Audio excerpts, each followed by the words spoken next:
రూ. 10 టీ తాగినా, రూ. 10,000 షాపింగ్ చేసినా ఇప్పుడు ఎవరూ జేబులో నుంచి డబ్బులు తీయటం లేదు.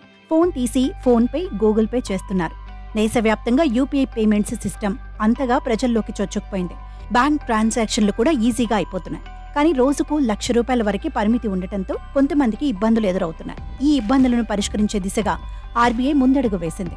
అయితే ఈ పరిమితి ట్యాక్స్ పేమెంట్స్ కు మాత్రమే కల్పించారు. వ్యక్తిగత ఆదాయపు పన్ను, ఆస్తి పన్ను, ముందస్తు పన్ను చెల్లింపులు చేసేవారు ఒక లావాదేవీలో 5 లక్షల వరకు చెల్లించే అవకాశం ఉంది. యూపీఐతో చేసే చెల్లింపులపై ఎలాంటి అదనపు ఛార్జీలు పడవు.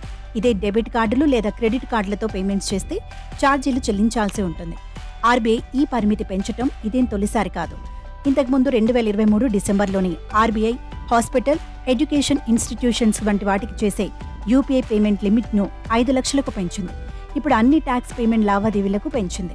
ఐపీఓల్లో పెట్టుబడి, రిటైల్ డైరెక్ట్ స్కీముల్లోనూ ఒక్క లావాదేవీకి యూపీఐ ద్వారా 5 లక్షల వరకు చెల్లించే అవకాశం ఇప్పటికే ఉంది. ఇదే సమయంలో చెక్ క్లియరెన్స్ పైన ఆర్బీఐ గవర్నర్ దాస్ కీలక ప్రకటన చేశారు. చెక్ క్లియరెన్స్ వేగవంతం చేయాలని, ఇది గంటల్లోనే పూర్తి కావాలని ప్రతిపాదించారు. ప్రస్తుతం ఈ ప్రక్రియ పూర్తయ్యేందుకు 2 నుంచి 3 రోజుల వరకు పడుతుంది. అలాగే ఒక వ్యక్తి తన ఖాతా నుంచి మరొక వ్యక్తి ట్రాన్సాక్షన్స్ చేసుకునేందుకు అనుమతులు ఇచ్చే డెలిగేటెడ్ చెల్లింపుల వ్యవస్థను కూడా అందుబాటులోకి తీసుకురానున్నారు. ఇంట్లో కుటుంబ సభ్యులకు తమ ఖాతాను ఆపరేట్ చేసుకునే అవకాశాన్ని ఇచ్చేందుకు ఈ వ్యవస్థ ఉపయోగపడుతుంది. డిజిటల్ చెల్లింపుల వ్యవస్థ మరింత విస్తరించే అవకాశం ఉందని ఆర్బీఐ భావిస్తోంది.